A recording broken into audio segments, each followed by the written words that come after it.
வேலை பெண்கள் வந்து கல்யாணம்னா இத்தனை பவுன் அத்தனை பவுன் நிறைய வீட்டில் வந்து ப்ரெஷர் பண்ணுவாங்க. அந்த மாதிரி ஆட்கள் நீங்கள் என்ன நினைக்கிறீங்க? அந்த பெண்கள் கோல்டு ரேட்டு இன்க்ரீஸ் ஆகிட்டு, மேரேஜ்னா மாப்பிள்ளை வீட்டிலேருந்து இவ்வளோ பவுன் நகை போடுங்க, இவ்வளோ பண்ணுங்க அப்படின்னு ப்ரெஷர் கொடுக்காங்க. அந்த மாதிரி ஆட்களை என்ன நினைக்கிறீங்க? அந்த பெண்களுடைய மனநிலை என்ன நினைக்கிறீங்க? வரதட்சணை கேட்குறாரு, வரதட்சணை மட்டும் கேட்குறாரு. வரதட்சணை கொடுக்கறதையும் நம்ம என்கரேஜ் பண்ணக்கூடாது, நம்மளும் கொடுக்கக்கூடாது. ஆஸ் லாங் அஸ் பேரண்ட்ஸ்க்கு அவங்க பொண்ணு கல்யாணம் பண்ணி கொடுக்கணும்னு நினைக்கும் போது அவங்களுக்கு இன்ட்ரெஸ்ட் இருந்து கொடுக்குறவங்க கொடுக்கட்டும். மற்றபடி வரதட்சணை எல்லாம் கேட்டாங்கன்னா போய் போலீஸில் கம்ப்ளைண்ட் பண்ணுங்க.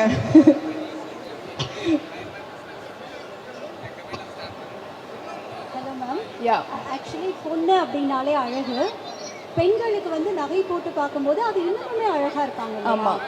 ஸோ வந்து நிறைய நகைக்கு இன்வெஸ்ட் பண்ணிட்டு இருக்கோம். அது ஒரு பக்கம் இருக்கட்டும். என்னதான் நம்ம ஆடம்பரமாக செலவு பண்ணாலும் நகைக்கு இன்வெஸ்ட் பண்ணும்போது அது இன்வெஸ்ட்மெண்ட்டாகவும் இருக்குது, நம்ம வெளியில் போட்டு போகிறதுக்கு ரொம்ப அழகாகவும் இருக்குது. ஆமாம். ஸோ நகை வாங்கக்கூடிய பெண்கள், வளர்ந்து வரும் இளைய பெண்கள், இளைய சந்ததிகளுக்கு நீங்கள் என்ன சொல்ல விரும்புகிறீங்க? நீங்கள் சொன்னதுலே இருக்குது. ஏன்னா இப்போ எல்லாருமே வந்து ரொம்ப ரெஸ்பான்சிபிளாக ஸ்பெண்ட் பண்ணணும்.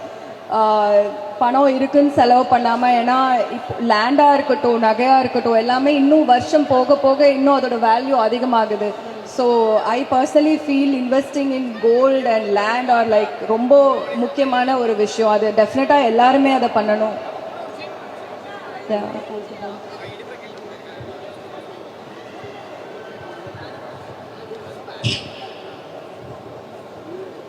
மேடம், அதுக்கப்புறம் வந்து உங்கள் மேரேஜுக்கு எந்த இடத்துல நீங்கள் கோல்டு எடுப்பீங்க இல்லை டைமண்ட் எடுப்பீங்க? சார் மேரேஜ் ஆகுமானே எனக்கு நம்பிக்கை இல்லை சார். அதனால சேவிங்ஸ்க்கு எல்லாம் வாங்கி வச்சுக்கலாம். மேடம், இப்போ வந்து சோஷியல் மீடியாவில் நீங்கள் பார்த்தீங்கன்னா நல்லது பண்ணால் கூட வைரல் பண்ணுறாங்க, ஒரு மாதிரி விஷயத்தை வந்து தவறாக கொண்டு போகிறாங்க.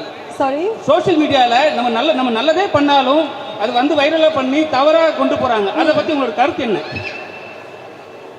அது எல்லாரோட பெர்ஸ்பெக்டிவும் பொறுத்து. ஏன்னா ஒரு சில ஈவெண்ட்ஸில் பார்த்தீங்கன்னா திடீர்னு யாராவது கால் மேலே கால் போட்டிருக்காங்கன்னா மேபி அவங்களுக்கு ஒரு கால் வலிச்சிருக்கலாம், அதனால அவங்க அந்த கால் மேலே கால் போட்டிருக்கலாம். அது தூரமாக இருந்து பார்க்குறவங்க வந்து ஓ இந்த பொண்ணு திமிரு, இந்த பையனுக்கு திமிரு, அந்த மாதிரி பேசுவாங்க. மோஸ்ட்லி சோஷியல் மீடியா பொறுத்தளவுக்கு எல்லாரோட பெர்ஸ்பெக்டிவ் மேட்டர்ஸ். ஒருத்தவங்க ஒரு மாதிரி வளர்ந்துருக்கோம், ஒரு ஃபேமிலியில் வளர்ந்துருக்கோம்.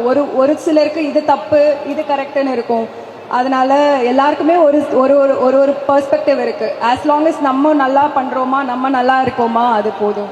ஹீரோயின்லாம் வந்து ஓரளவு பெரிய லெவல் வந்துட்டாங்கன்னா அரசியல் போக ஆசைப்படுவாங்க. இப்போ அரசியல் போக ஆசை உண்டா? சத்தியமாக இல்லை, அதெல்லாம் இல்லை.